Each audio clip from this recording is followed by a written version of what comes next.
El poder de la burguesía aumentó con los conocimientos. En este contexto, la educación caballeresca ya no sirve para la clase de la nobleza, ya que empieza a surgir con más fuerza la burguesía que aprovechaba todos estos surgimientos a su favor. La educación que ellos tenían ya no tenía ninguna utilidad en la nueva época. Es más, hay maestros que decían que debían olvidar lo que ya aprendieron para iniciar con lo nuevo. Proponían una educación laica, pero seguían los fieles. Había una lucha entre los ateos y los fieles. Nacen los jesuitas. Jacques Champollion. Los estudios eran caros e inaccesibles para la mayor parte de la población, porque la educación se daba en griego, hebreo y latín. También se hablaba en alemán. Primero debían aprender estas lenguas para poder acceder a la educación, lo cual solo se beneficiaban los nobles y los burgueses. Surge el protestantismo. De la mano de Martín Lutero, decía que el hombre es responsable de su propia fe. Todos tenían que tener acceso a leer la Biblia y que las personas pobres, al no tener educación, no iban a poder acceder a estas escrituras. Lutero fue uno de los primeros en expresar que la instrucción era para la burguesía una fuente de riqueza y poder. El hombre de las clases inferiores continuó excluido de las enseñanzas, ya que en vez de maestros seguían recibiendo predicadores, según un historiador de la pedagogía, Painter. Para afianzar el poder del Papa y fortificar la Iglesia amenazada, salió a luchar la milicia jesuítica, quienes se ocuparon de la educación de los nobles. Los jesuitas se esforzaron en captar la educación de los nobles y de la burguesía acomodada, sin preocuparse por la enseñanza popular. Sus enseñanzas eran compatibles con los de la Iglesia y su orden, de tal manera de que no llevará jamás a la emancipación intelectual. Se excluía todo lo referente a los conocimientos históricos y científicos. La enseñanza como instrumento de dominio, había castigos corporales y estaba casi prohibido hablar con el maestro. Diderot escribió una carta a Catalina de Rusia donde decía: desde el primer ministro hasta el último paisano, es bueno que cada uno sepa leer y contar. Se creyó, sin embargo, que se tenía que educar al pueblo, pero solo para que desarrolle destrezas necesarias para el manejo de máquinas a conveniencia de los capitalistas. Basedow proponía dos tipos de escuela: una popular, que sería la del pueblo, y una pequeña, la de los ricos. Los burgueses consideraban que los niños del proletariado, los pobres, tuvieran medio tiempo de educación y el resto de tiempo la pasaran haciendo actividades manuales, filangería, el agricultor, el herrero, etc. No necesita más que una instrucción fácil y breve para adquirir aquellas nociones que son necesarias para regular su conducta civil y asegurar los progresos de su arte. Los capitalistas, en sus ansias de producir más y más, incluyeron a las mujeres y a los niños en la industria. Rousseau no pensó para nada en la educación de las masas, sino la de un individuo bien acomodado para darse un lujo de costear un preceptor. Voltaire creyó que una vez que la bonne compagnie se hubiera asegurado el triunfo, había que impedir el ascenso de las masas mediante la religión y la ignorancia. George Simenon publicó un libro en el mismo siglo donde grandes y trágicas cifras de niños se suicidaban. El triunfo del capitalismo no significó en efecto sino el triunfo del método de explotación burguesa sobre el método de explotación feudal.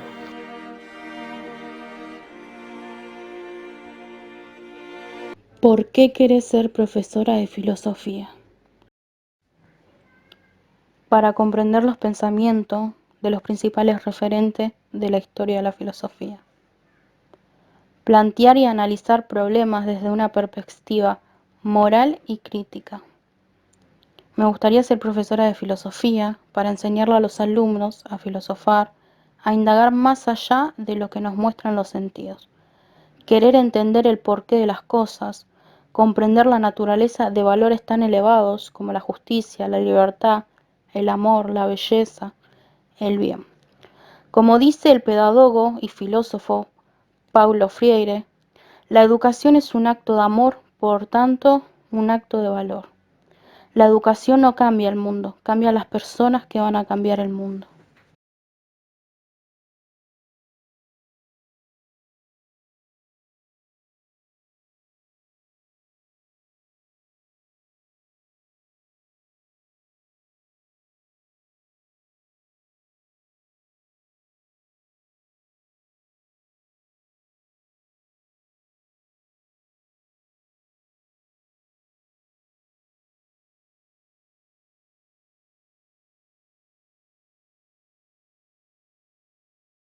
Para responder a la pregunta de por qué quiero ser profesora de filosofía, me gustaría primero hacer mención de un párrafo de la Metafísica de Aristóteles, que dice que todos los hombres por naturaleza desean conocer, que es innato del ser humano.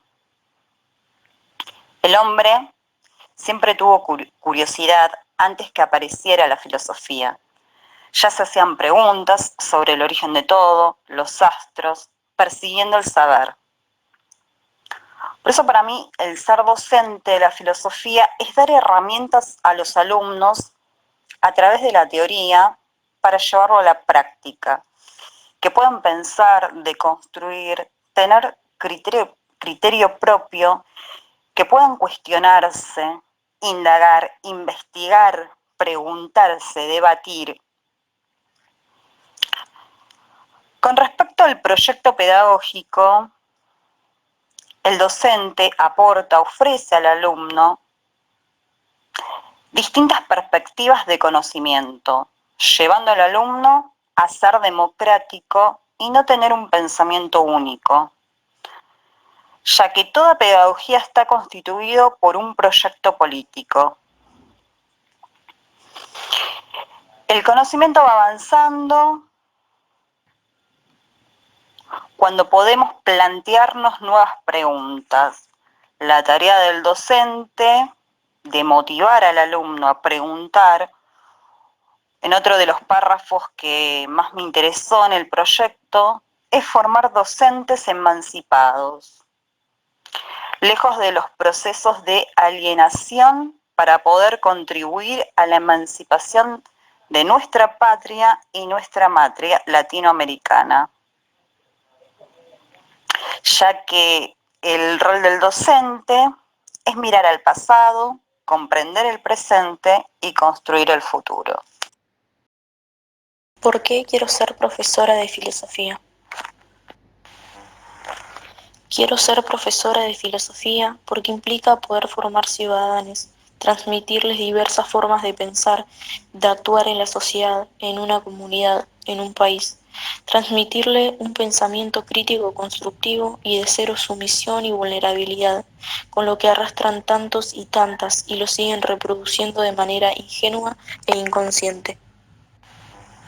Me gustaría formarme como docente para tener el conocimiento y herramientas y de esa manera tener la posibilidad de construir esa incertidumbre de incapacidad que han sembrado en nosotros desde sociedades antiguas y en las sociedades actuales siguen presentes y disfrazadas.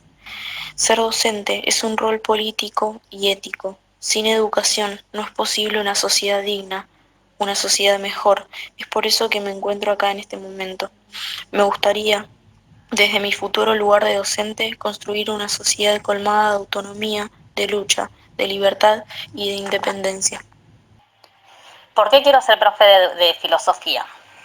Bueno, después de mucho pensarlo, de planteármelo, me di cuenta que me hubiese gustado tener a alguien que me generara duda, que me haga dudar de todo, que me cuestione, que me haga cuestionar a los demás, no quedarme con lo primero que me dicen. Yo creo que es un buen momento la adolescencia o la escuela secundaria para intervenir en la vida de una persona. Yo creo que está bueno generarle esas inquietudes. Y creo que nada, que sería yo la profesora que me hubiese gustado tener. Creo que generaría eso en los chicos como para que puedan abrir la cabeza, se inquieten, busquen, indaguen y lleguen a una conclusión y vuelvan a cuestionarse. Por eso quiero ser profesora de filosofía, porque quiero ser la profesora que no tuve.